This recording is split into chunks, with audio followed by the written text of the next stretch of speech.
YouTube and social మీడియాలో negative comments అయితే చేస్తున్నారు. వాటి మీద మీరు ఎటువంటి యాక్షన్ తీసుకోవట్లేదా? వాళ్ళ మీడియా ఏదో ఉన్నదని చెప్పి మైక్ ఉందని టీవీ ఉందని మనకి ఇష్టం వచ్చినట్టు మాట్లాడుకోవడం అనేది very wrong. And we have approach the honourable court. అందరికి కూడా బ్లాక్ చేసి ఇటువంటి దీనికి చట్టబద్ధత తీసుకురావాలని గవర్నమెంట్ దృష్టికి కూడా తీసుకెళ్తాము.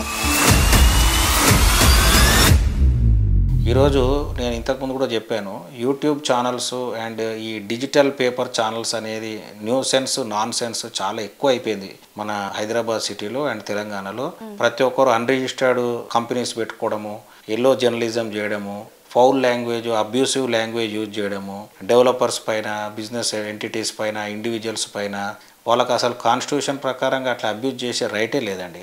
There is no right for them to abuse. ఒక సంస్థ నిలబెట్టి నడిపించాలంటే కనుక మాకు కావచ్చు, వేరే తోటి బిల్డర్లకు కావచ్చు, చాలా కష్టమైన వ్యవహారం.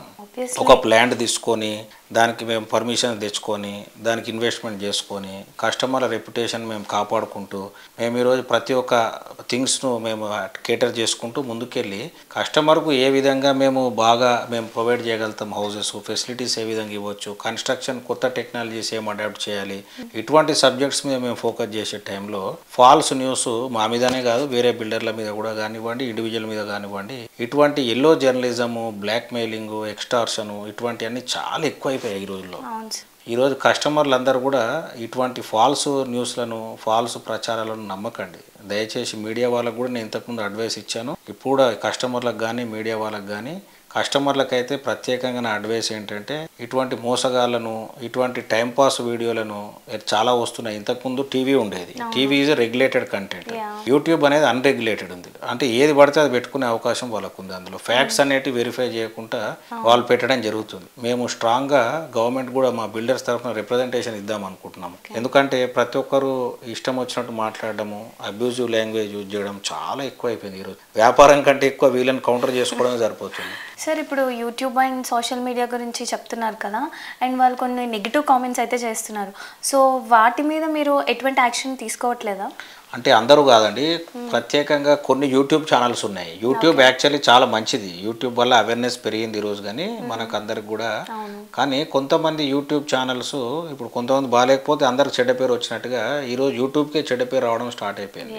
ఈరోజు కొన్ని యూట్యూబ్ ఛానళ్ళ వల్ల డిరోగేటరీ లాంగ్వేజ్ మాట్లాడడము, ఎక్స్టార్షన్ పాల్పడము, బ్లాక్ మెయిల్ చేయడము, ఎల్లో జర్నలిజం చేయడం, ఇటువంటి పనులు అందరికీ ఇష్టం వచ్చినట్టు అబ్యూజివ్ లాంగ్వేజ్ మాట్లాడడం. ఎనీ యూట్యూబ్ ఛానల్ వచ్చింది అనుకోండి, no person he's got any right to talk derogatory language on any promoter. It is against the constitution rights and spirit. అట్లా చేయొద్దు ఎవరు కూడా.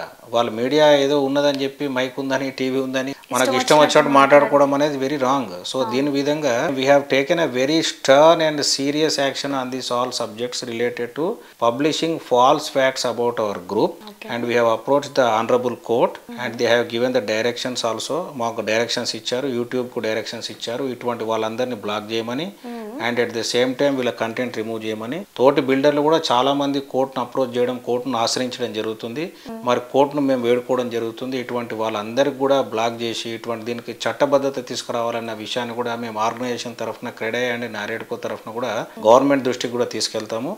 At the same time we are very very happy that court has honored our request and prayer, saying to block this all content, derogatory content which has baseless and no facts in that. మాతో పాటుగా వేరే తోటి బిల్డర్లు కూడా కొంతమంది case వేయడం జరుగుతుంది, కోర్టును ఆశ్రయించడం జరుగుతుంది. వాళ్ళకి రిలీఫ్ దొరుకుతుందని మేము కోరుకుంటున్నాం.